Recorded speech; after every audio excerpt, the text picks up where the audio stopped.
Hi, everyone, and welcome to the Fat Doctor podcast. I'm your host, Dr. Asha Lamy. It is episode 6 of season 5 of the Fat Doctor podcast. It is the 12th of February, I believe, when this is released.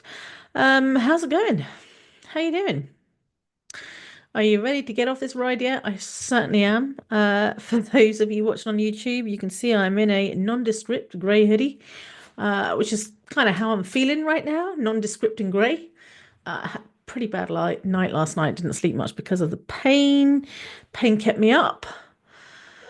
And yeah, so the good news is that instead of trying to sleep when I just couldn't, and I knew I wasn't going to be able to, I got up a bit early, about 6 in the morning, and got working and created everything I needed for my fibromyalgia masterclass, which is tomorrow. Tomorrow, actually, it was yesterday by the time I release this.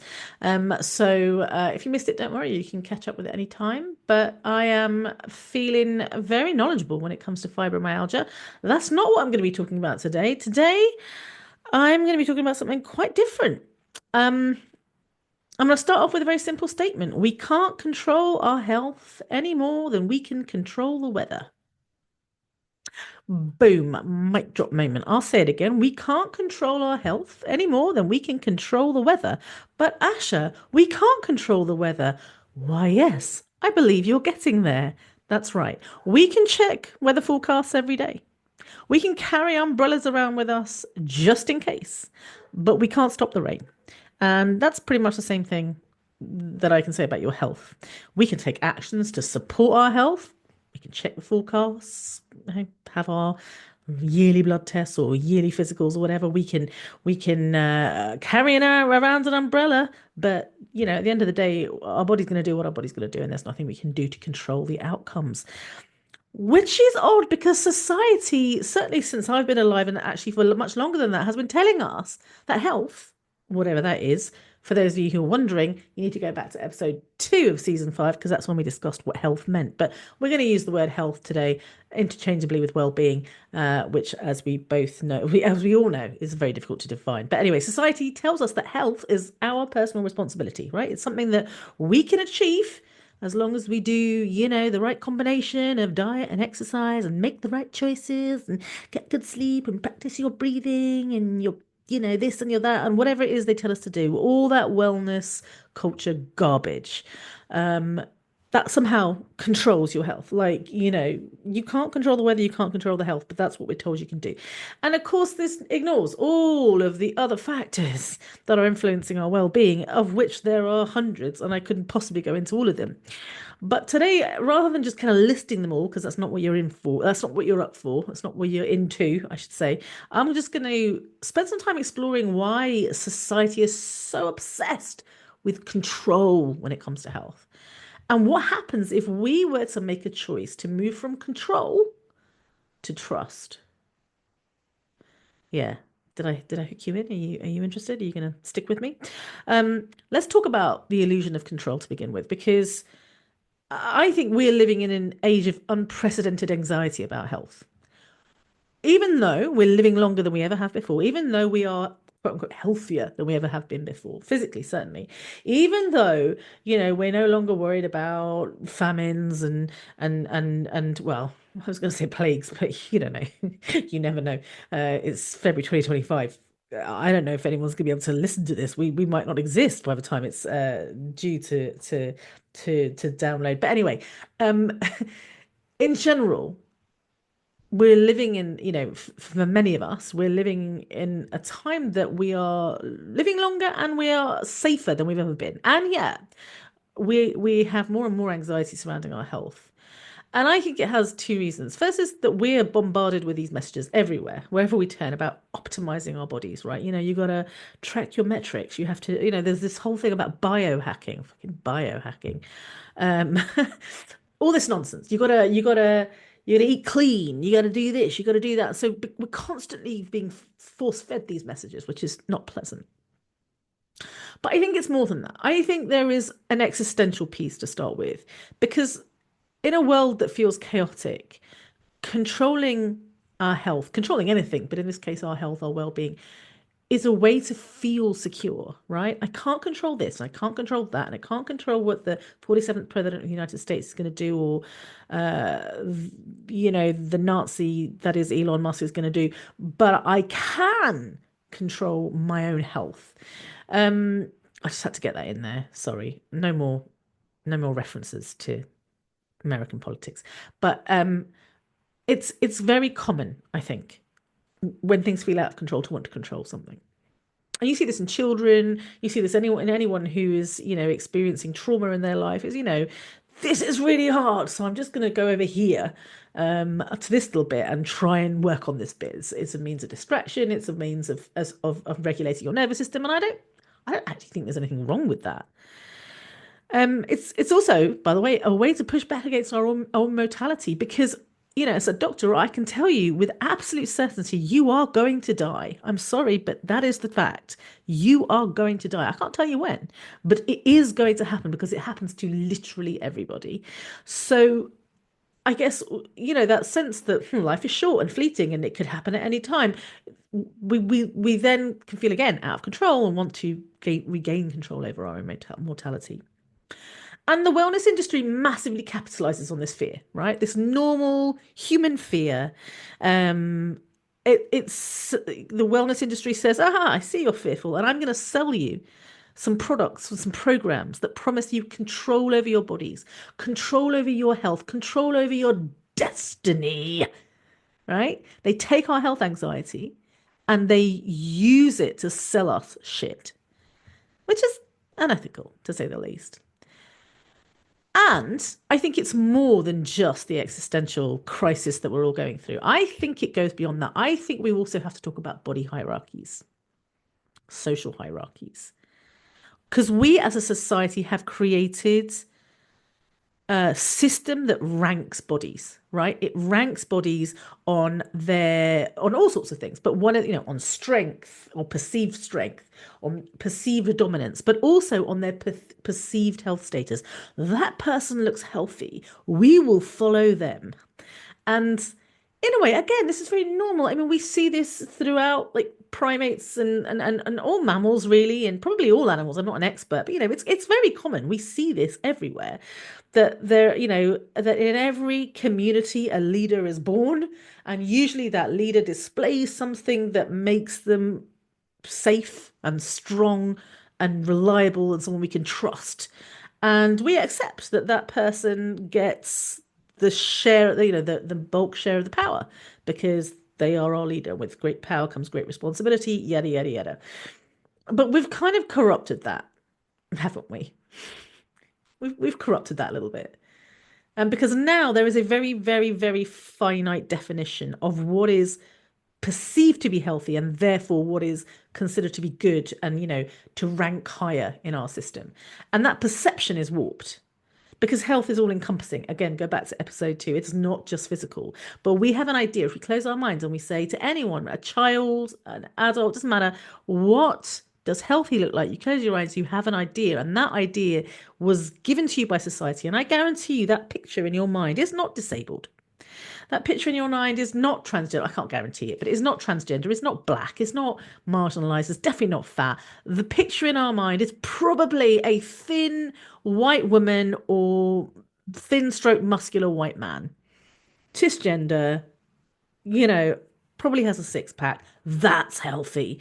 And some of us have been deconstructing and working on our own, like internalized biases. And maybe we don't see that image anymore as much. It's not as strong, but let's face it, it was for a while. Even if you're an absolute saint now, you used to think that way. I certainly did. So we have this idea of what is healthy and not healthy, and healthy has become good and not healthy has become bad. And basically, it's not so much whether you're healthy, it's whether we believe that you can control your health, right?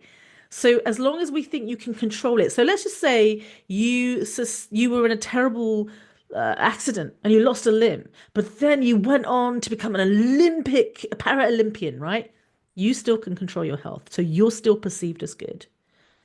But if you were in an accident and you lost a limb and then you were wheelchair bound and you gained weight as a result because you're confined to a wheelchair, and various things happen, then you can't control your health and you are then downgraded to the bottom of the pile. Do you see what I mean? So it's about how well you can control your health, as opposed to whether you are or aren't perceived to be healthy.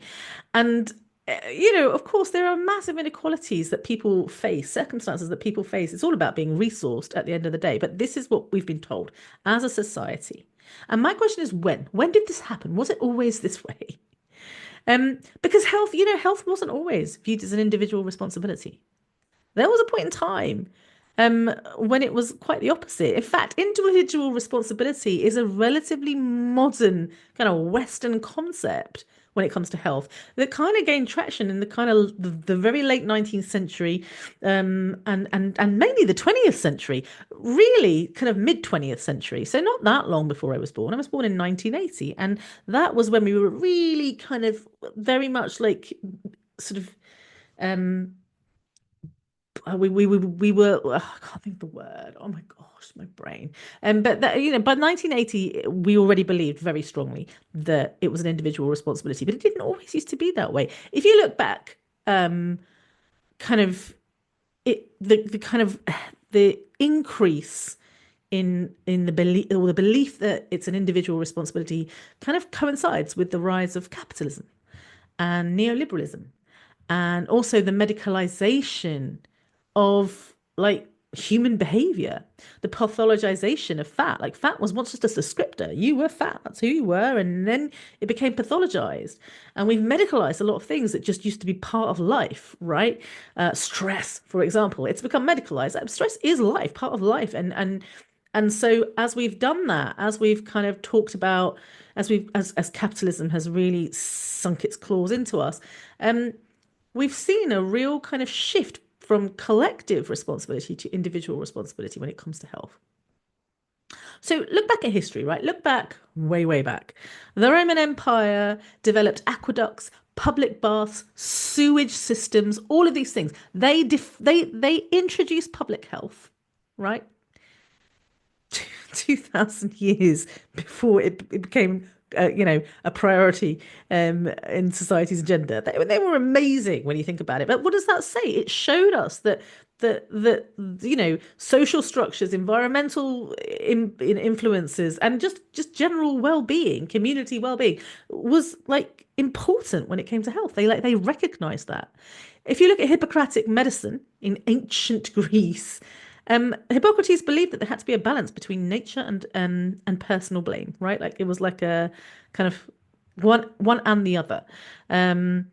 Traditional Chinese medicine, Ayurvedic medicine, they both emphasize harmony between individuals, society, and nature. Look at the Islamic Golden Age. There were hospitals were providing like free healthcare as a public service, because there was this belief, in Islam, and I am not a scholar when it comes to religions of any kind, but from what I understand, there was a belief that health was a societal obligation, that we had to look after each other's health. Um, Same could be said for monasteries in medieval times, right? They were often the ones who were providing food and shelter and medicine to the sick. So for a really long time, it was a community thing. And then in the mid 20th century, really, let's be honest, we shifted to individualism. And that perhaps had something to do with, kind of our understanding of things. Like, we understood what the germs were, and we understood, that we had some measure of control about, passing on illnesses, etc., etc. And then there were these policies that began shifting the blame from societies, so from society and community onto individuals, which kind of like, has a lot to do with, as I said, neoliberalism and capitalism. And at the same time as this was happening, we saw a rise in diet culture, self-help movements, also privatized healthcare, depending on where you live. And this kind of all work together, I think, to reinforce the belief that health was, something that we could control, was a moral duty or a moral obligation, and was a sign of, personal worth, of value, that helped to rank you, in this kind of body hierarchy. And it's all bullshit. because we all know, I don't need to tell you that there are many factors that that shape our health, right? And whenever I talk about this, the first thing I say is genetics, genetic predispositions. That's because it is a huge thing. Genetic predisposition plays a huge role in shaping our health. And that's not just the genes that we inherited, it's also the trauma that gets inherited through transgenerational epigenetics. It's also about how we express that genetic blueprint. So that's epigenetics. Um, Genetics is fascinating stuff. Um, and I believe that actually we've known about this for thousands of years. We understood to some degree that your community, that your family, that the people you were born to had some impact on your health. It's just now that we understand it on a very kind of like in a very scientific way. Um, your early life experiences have an impact on your health. Your direct family, your parents and your grandparents and your relatives, all have an impact on your health. Um, it just these are factors that are beyond our control, right? We do not get to decide where we're born, who we're born to, but um, yet that has such a huge role on our health. But it goes beyond individual factors, right? We're still here, we're still focusing on individuals. Even if we take away the diet and the exercise, I'm still talking about your individual DNA, your individual experiences. But what about our collective experiences? What about the environmental factors that play a role in health, like air quality and water and pollution and plastics and all that? That is a collective health issue, right? Socioeconomic status, we'll often talk about the social determinants of health. We'll often talk about, like, postcode lotteries and zip code lotteries if you're in the US, or, where you're born and etc. has such a huge impact. How much money you have, income inequality has a huge impact on health. Again, this is a collective issue. This is a society. This is a systemic issue. This is not an individual issue. I am not to be held responsible for the fact that billionaires are greedy, useless human beings who are destroying the rest of the world. That is a them problem, not a me problem. Um, and when it comes to health, of course, it's healthcare. Whereas once you could go to hospital for free in certain parts of the world, you can't do that anymore, can you? And so just access, and even if you can afford healthcare, it's still inaccessible for many of us. And it goes beyond that, right? It's about how you earn money and what your community is like, your neighborhood and green spaces and fresh air, and I could go on and on and on and on. Community infrastructure, all of that jazz. These are all systemic and social determinants of health. They have nothing to do with individual responsibility. So why? Why are we so fixated around on the individual stuff? Again, is it because we can control the individual stuff? Probably not. Most of the stuff that's individual you can't control anyway. So, of all the factors that shape our health, the majority are systemic and social. And the ones that are individual, the majority are things we've inherited or things we experienced at a young age. There's very little room left. If you think of it as a pie chart, it's only a little sliver of pie, because the pie chart to me is actual pie. There's only a little sliver of pie left for the things that we have some degree of control over, like how much sleep we get, what we eat, how often we move, etc., etc. Whether we smoke, whether we drink alcohol, like that's a small piece of the pie, isn't it? And yet we're obsessed with it. So what happens if we reframe health as a collective thing? What happens if we, like, for example, turn to many indigenous cultures throughout the world that are not able to separate, individual health and community health? Like they it's very much linked together. You know, the wisdom of indigenous cultures is that we do not exist in isolation, that our health is interconnected with our community, with our environment. And actually, I have done a free course called Redefining Health, which I'll put the link in the show notes. You can download that anytime and just have a listen to me talking about what health looks like to me. And I explore health through the lens of three relationships. What your relationship with yourself, with your own body and your own mind, etc., with yourself, your relationship with other people, and your relationship with the environment. Um, I think that's a much better way of thinking about health, personally. Anyway, enough of the showboating. If we stop seeing health as an individual thing and start seeing it as a collective issue, new possibilities emerge, right? And I can give you, I asked I asked AI to give me an example of this, and AI came up with a community garden, which I didn't think was a terrible example. So I was like, all right, I like your idea. I'm going to use it. So when you think about it, if you have a community garden, on a very practical level, especially if you're growing vegetables and fruits, etc., it provides people with nutrition, right? Like that's good. People who don't have food can have food, but it goes way beyond that. It's also about the social connections. When you have a community garden, you're working together, you're no longer isolated. That's really important for your health. It also benefits the environment, etc., etc. So all of a sudden, a community garden, which is a small project, becomes a really important part of improving a person's health if they're involved in that project. Just an example, as I say, I can't take not responsibility, but it's not mine. It's not my. Does everyone else notice how much I'm struggling to find my words now? It's getting worse and worse. I reckon if you track my podcast, you'll be able to see just how perimenopause is impacting me. But there you go. Um, Look, we live in a very toxic world, and the toxic world is making our health worse. We are trying to achieve perfect health in a world that is working against our well-being. There are all sorts of issues, environmental issues, there's the chronic stress, there's the social isolation, there are the financial pressures, there are all sorts of things. There are political, geopolitical things going on. All of those things are actively working against our health. And yet we're trying to perfect our health. It's a paradox. And we focus on individual solutions like, exercise and clean eating, etc. But they can't protect us from the systemic problems that are out there. And I don't want this to be a message of a really discouraging message. I don't want you to be listening and going, "Ah, fuck, well, what are we supposed to do then? What are we supposed to do?" That's not what I want. Quite the opposite. I want you to feel encouraged because when we start shifting the focus from individual or personal responsibility, or in some cases, individual personal blame, to collective responsibility, to collective action, it can be massively liberating. It can help us to see that our health challenges are not moral failings. They are not because we did something wrong. We are not to blame for them. And it gives us hope that actually we're not alone. We can do this together. We all care about each other. And there are ways. Community is a great way to improve your health. Um, I strongly believe that. So here's a little message of hope.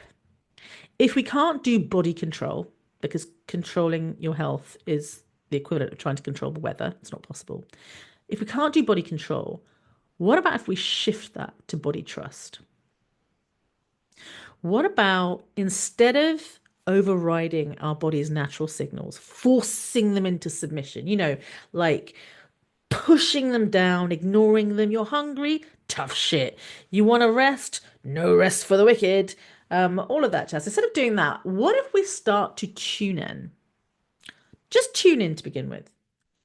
Just be a bit curious. Listen to what our body is telling us without any judgment. Oh, you're tired. Don't judge yourself for feeling tired. You're just tired. No, notice it. Maybe write it down. Maybe even tell other people, I'm tired right now. I've noticed that I'm tired. No judgment, just I am. And then what happens if you take it a step further? Once you've noticed what your body is trying to tell you, what happens if you respond to your body going, yeah, I see that. I see you have needs, and I'm going to meet those needs with compassion.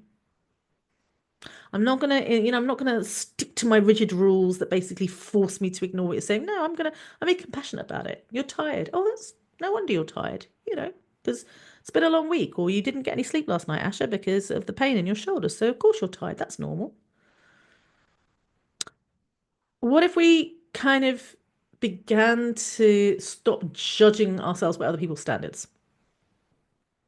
Instead of thinking, oh, I can't believe you're tired, Ashley. There are some people out there who are, working really hard jobs, don't get to take long lunch breaks, working 9 to 5 every day. 9 to 5, what am I talking about? 6 till 8 every day and are really struggling. You've got it really easy. Why are you so tired? Instead of judging myself, by other people's standards, how about I just go, yeah, but we're all different, aren't we? That's fair enough. And also, don't judge yourself by previous you standard as well. That's one thing I'm learning is that, previous Asha used to be able to work from, like, 8 o'clock in the morning until 8 o'clock at night. Current Asha can't, and that's okay. Again, no judgment. Health changes. It's not static, right? It changes as you change. It evolves, and it changes as you age. So don't judge yourself by other people's standards. Don't judge yourself by old you standards. Um, what about if, when your body's saying I'm tired, not only do you listen to your body without judgment, not only do you respond to your body's needs with compassion and go, I'm really sorry that you're feeling that way, body. Not only do you stop comparing yourself to other people, but you actually start to take supportive actions. Oh, I'm tired. I'm going to rest. I'm just going to rest. And I know that there's a lot of uncertainty right now, and it's difficult for many of us to rest. And also, we've even commodified rest nowadays. There's specific ways we're supposed to rest. And if you're neurodivergent like me, you still haven't quite figured out what rest looks like. But what if you just kind of go, all right, body, what do you need? What do you want me to do right now? I'll do what you want me to do. And what if you, instead of trying to do this alone every single day, what if you found yourself a community that had support systems in place so that when you're feeling tired, you can go to your community and go, I'm feeling tired, and your community can go, understandable, meet you with compassion without judgment, remind you that health looks different for everyone, that your symptoms are valid, that you are important, and that you are special, and encourages you to take supportive actions. What if we did that? What if we went from body control to body trust? And what if over time we as communities, as a collective, began advocating for systemic changes? Rather than obsessing over individual responsibility, we go, oh, no, actually, no, that's not for me. I'm going to do something different.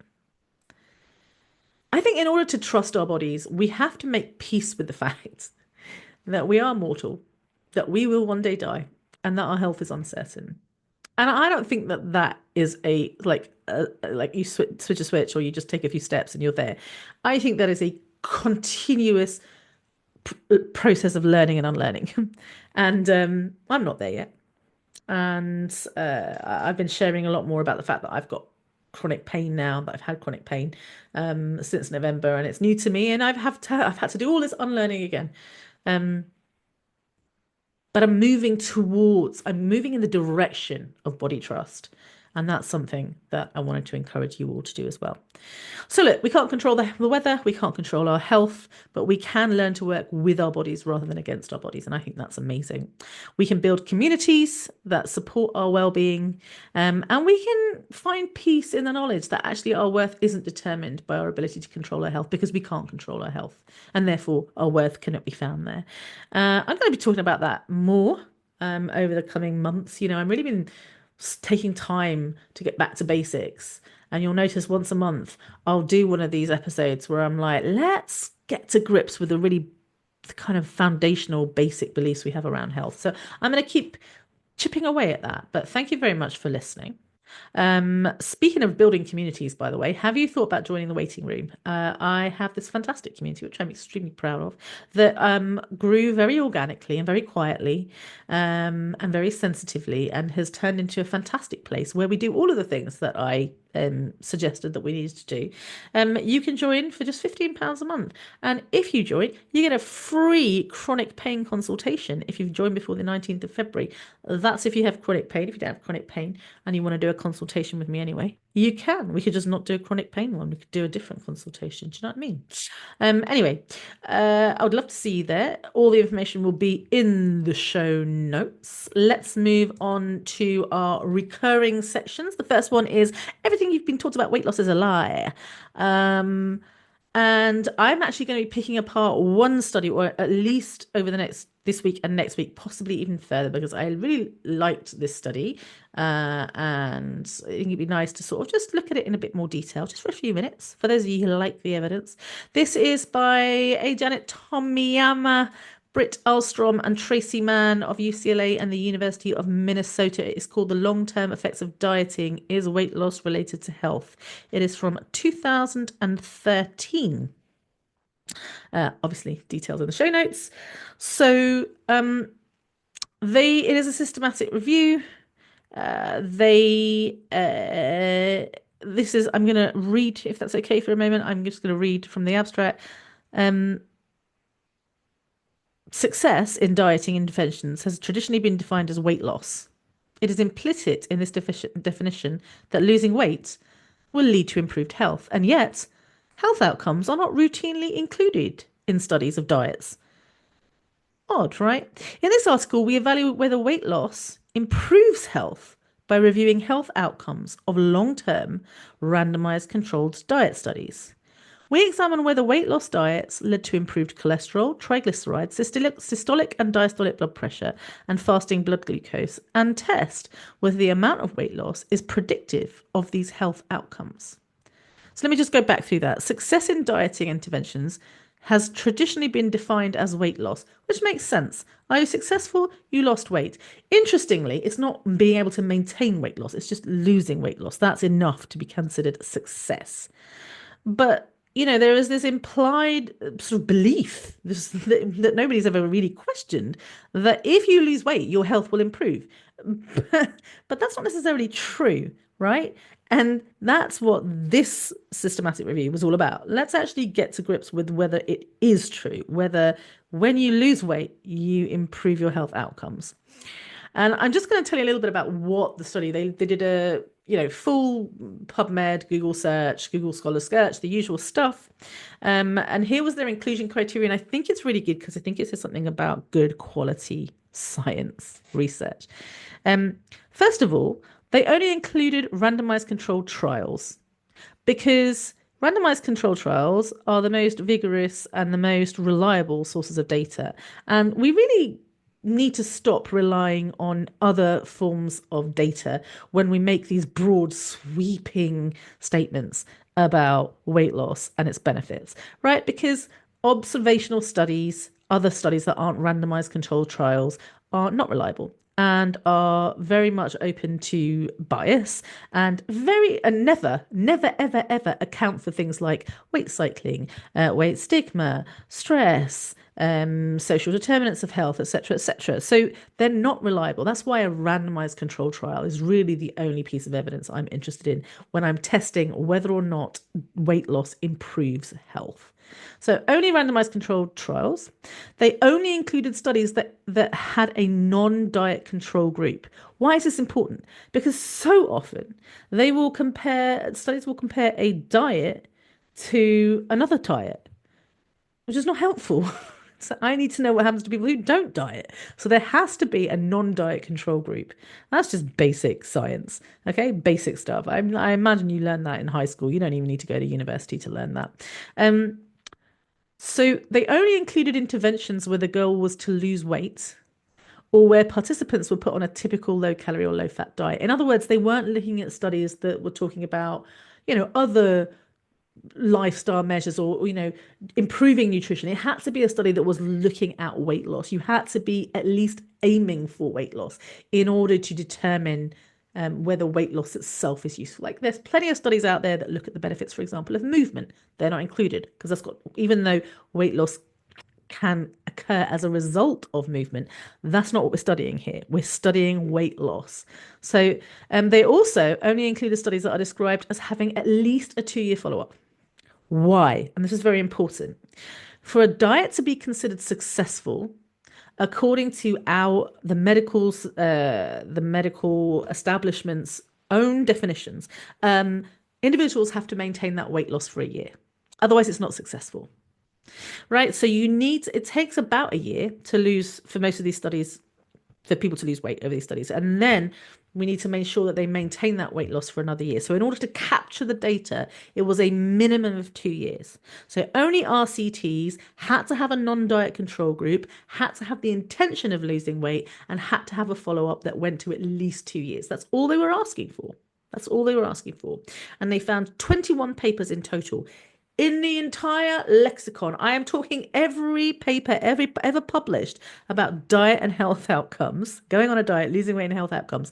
To meet those criteria, which are very reasonable criteria, there are only 21, or there were in 2013, to be fair. This is relative, well, it's over 10 years old, this paper now. Only 21 to meet the inclusion criteria out of all of them, which is a bit concerning, isn't it? Because we've just based our entire sort of belief system on the fact that losing weight will improve health. And there were only 21 studies that looked into it. I didn't say demonstrated it, I just said looked into it, even bothered to study it in the first place.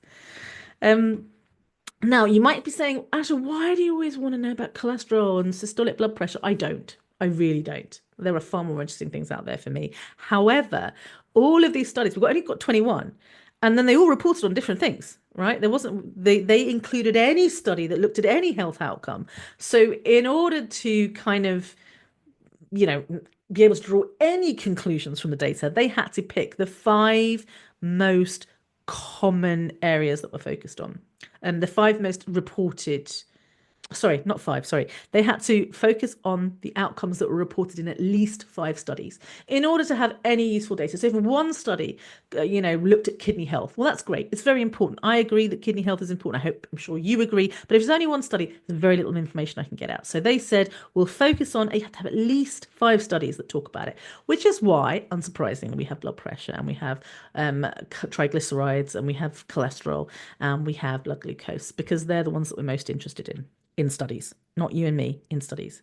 So there you go. That is the beginning. I hope I've whet your appetite, because I will come back and talk about this over the next couple of sessions, next couple of episodes. But hopefully you are a little bit interested in finding out whether weight loss does in fact improve your health. Because, if not, you've really been sold a lie, folks. And finally, moving on to Ask Me Anything. Again, if you have a question you'd like to ask me, you can message me on Instagram, you could email me, or you could put a comment underneath my YouTube video. Ask me a question. I'll endeavor to answer it during this podcast. And I've recently been, I've given a question that says I've recently been diagnosed with idiopathic intracranial hypertension, IIH for short. I've been told that the only treatment option is weight loss. Is that true? Well, thank you for asking, listener. For those who don't know, IIH, idiopathic intracranial hypertension, it's the last time I'm going to say that out loud because, as I said, my brain is not working at full capacity. IIH is a condition that causes increased pressure around your brain. That's basically what it is. The cerebrospinal fluid, the fluid inside your brain and spinal cord, builds up, causes pressure around your pain. The idiopathic part of the IIH means we don't know what causes it. That is literally the definition of idiopathic. And yet we tell everyone it's because of weight. We don't know what causes it, but we blame it on weight. Symptoms, the most common symptom is headache and or changes in your vision. Those are the 2 most common ones. There are other ones, but those are the main ones. And nausea is another one. The symptoms can be daily and they can be really quite profound.